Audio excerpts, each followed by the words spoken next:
going to talk today about, we're going to touch on three key themes. We're going to talk about real world ways to use AI in your workflows. We're going to talk about experimentation, and we're going to talk about ROI, which I feel like we just talked about in the last session. So really excited to be here today. I'm Anna from Airtable. I'm here with Amy from S&P Global. And I think before we kick off, Amy, you want to tell us a little bit about yourself and your role at S&P? Yeah, sure. Anna forgot to mention that we also are bringing some women energy up to the stage for today, right? Okay. So like Anna said, I work for S&P Global, particularly under the umbrella of Commodity Insights. I'm a partner liaison manager, and I work under the experience team for CERAWeek.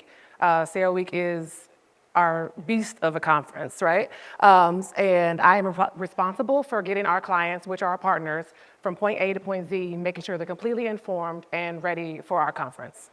Cool. So I want to pause there a minute and just emphasize CERAWeek. And does anyone here know what CERAWeek is? Have you gone to CERAWeek? Anyone in the energy sector? Okay, CERAWeek is a huge event. Yeah, I call it a beast, but I like to say it's a beautiful beast because, you know, we have some beautiful people that work there, right? But CERAWeek, essentially, in like a nutshell, I guess I'd have to say, is it's an annual conference. It's a premier conference where global leaders come together for 1 week in Houston, and they're sharing their ideas, they're sharing their strategies, their insights into the energy future. And it is huge. Like Anna said, last year we had about 10,000 delegates come, and we're expecting even more this year. Yep, cool. So this is a big part of your strategy. CERAWeek is a really important event experience, I suppose, for S&P Global. And you've been using Airtable for a few years now to run a lot of your operations. Correct, yeah. For CERAWeek, and what kind of areas have you been using? So we've been using Airtable for a couple of years now. I mean, I don't want to be wrong on this, maybe 22, 23. So our team, the CERAWeek team, is relatively comfortable with Airtable. We use it for all of our programming, our operation bases, and our production bases. Yeah, cool. But recently, you've started to experiment with AI. Yeah. Tell us a little bit about how you got there, what sparked that interest, and a little bit of the beginning of that journey. Yeah, interest, or like, I don't know if it was more of like a voluntold type of situation. And by the way, her manager is in the crowd. Like I said, we've been using Airtable for a couple of years now, and my director is actually based in LA. And Airtable, if you guys don't know already, put on some really amazing events. So she went to the AI Accelerator, I guess it would be a workshop here in LA, and she got back with a big smile on her face. She was super excited about some of the things that she had seen, and that Airtable is now incorporating AI into these bases. And she said, here you go. Like, here it is. I went to this conference. Go and see what you can do. And, you know, and I guess the big word that we all been hearing today is experimenting, right? So that's basically what she said to me. She said, go experiment. And I said, okay, I'm good at this kind of stuff. Let's see what we can do. And so that's really like the origin story, I guess, if you want to say, of how we came across it. Cool. Yeah, so we've got this huge conference, 10,000 people come annually, really complicated partner relationships, employee kind of relationships, experiences, smooth operations, but ability for efficiency.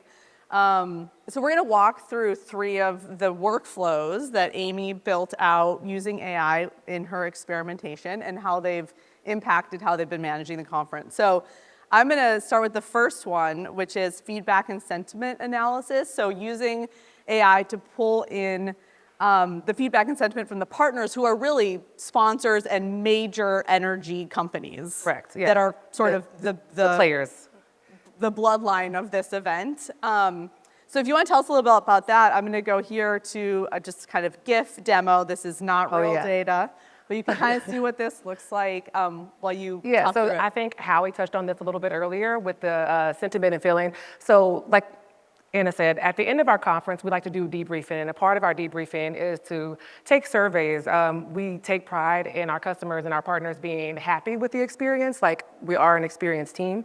And so normally we would have this feedback, and we may have been putting it in an Airtable form or however we're receiving the feedback, but we are then created with like just these line items. And if you can imagine with this conference being this big, we would have up to upwards 2,000 line items of feedback that a human eye is going through and going through all this feedback and trying to determine, is this a negative comment? Is it positive, or is it just neutral, right? So this was the very first thing that I did, and I was tasked with, from when my manager got back, and she was like, we got to figure out a different way, right? And I saw this at the workshop, and we're going to do it. So that's the first thing I did, and I mean, just like that. Yeah. It all came through, and the good thing was that we had already kind of started the process, so I was able to compare the human eye, what the human eye saw versus what the AI was seeing, whether comment was negative, positive, or neutral, which is really awesome. And I took it a couple steps further, right? So I wanted to be able to not only get that sentiment, that feeling, but I wanted to see if we were going to focus on like the negative comments, and if we were going to try to fix these things for the following conference, is it a human fix? Is it something that we need to work on? Like, oh, somebody didn't like the flowers in the room, right? Or is it something that technology can do for us? How else can we further automate it? And then it's not the last step, but the next step I took onto it was I was able to source with AI within Airtable all of those feedback and pull out the pain points, and then be able to categorize it of like, did 15 people out of all these comments kind of hit on the same thing? And then maybe that's something we want to work on. Yeah, great. And so you can start to imagine all the different ways you could use something like this, whether it's product feedback, customer feedback, and at massive amounts of scale. Amazon reviews. I think this is part of the workflow that they built in Amazon. Yep. So this is great. All right, so the next one is internet research. So how are you using all the data online? This is my favorite. To think about combining it with, like in this case, the partners and their interests and where they're speaking, but then it's your proprietary data and internet data and combining them together for some insights. So. I'll have to say, Anna, like when I got the hit on, because I'm a follower of Airtable, so I get the hits of like if something new is coming up. Yeah. And so when you guys launched being able to add the web into Airtable bases, it's a complete game changer. You're not having to leave your workstation to go onto Google and try to figure something out. So it's really big for us. If you can imagine, we like to keep up with the current events. So we're dealing with all these large energy companies, these oil and gas companies, and we want to know what they're doing. Like, is the leadership changing? Did somebody have a new rig, or like what's going on in the industry, so that we're ready for those conversations when we're talking to our partners. I'm able to get a list of these partners, and we could have anywhere from 100 to 150 partners, like depending on where we're at in the process.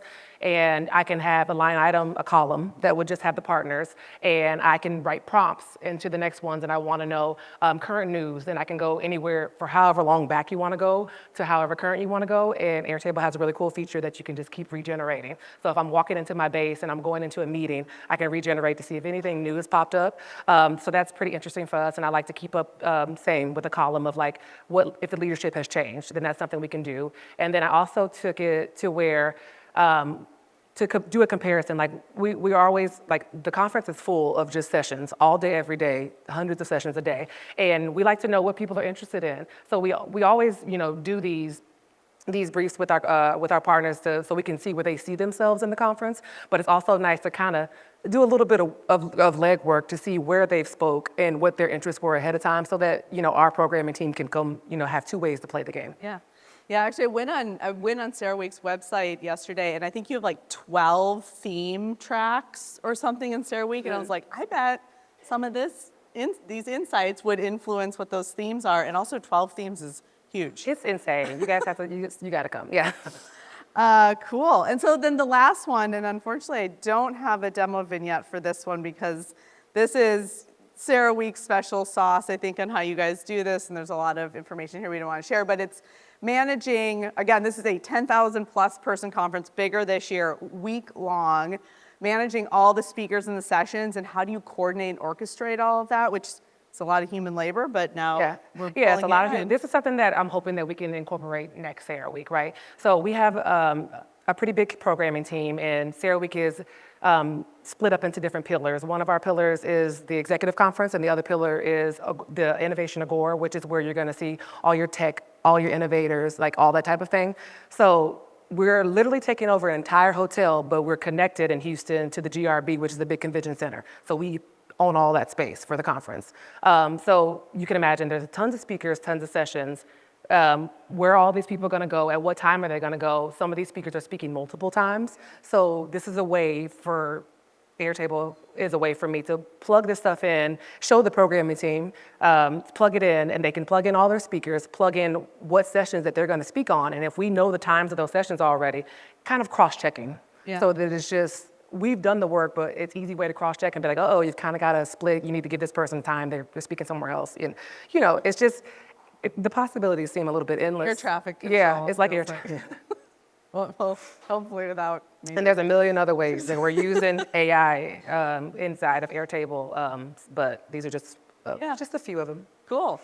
So have you seen any, I know it's early days, a lot of experimenting. Have you seen some positive outcomes? How's this impacted the team in good ways? What are you kind of seeing as the results right now? The biggest thing, which is super huge for me, and I guess for anyone, like in this type of industry would be the time saving, right?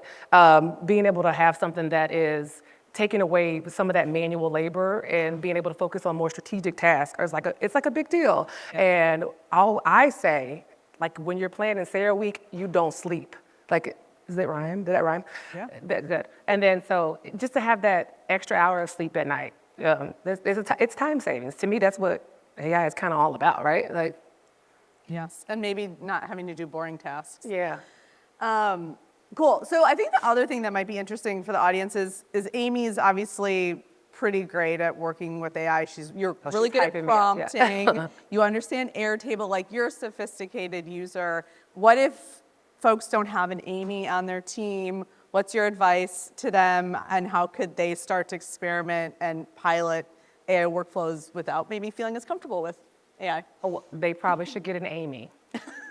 Like that's where you got to start. You got to get an Amy. But no, seriously, like I mean, that's how I started. Really, is just our favorite word for today. It's just experimenting and being open to it, and maybe not automatically just trying to jump into these deep AI concepts and just thinking about the small things. What's something that is repetitive that you do every day that you're like, I wish I did not have to do this. Yeah. And see if you can automate it or enhance any of your workflows that you already have. That's where I would always say start. Just start, really. Yeah. Cool. Yeah. So what do you think you'll do next? Like, are there ideas you have? Or like, God, I'd love to see what AI can do here. I think as a team too, we have a lot of ideas, right? So we can't talk about everything, but believe it or not, Sarah Week is on the cusp of like just creating and trying to really dominate that world of how can we stay ahead of it? What can we do to enhance our conference and to make it even better while using AI? So we have really great leadership, and I feel like we're on top of it. The possibilities are pretty endless, and for me, it's really exciting. Cool. All right. Well, thank you. This was great. Very fun. Thanks, guys.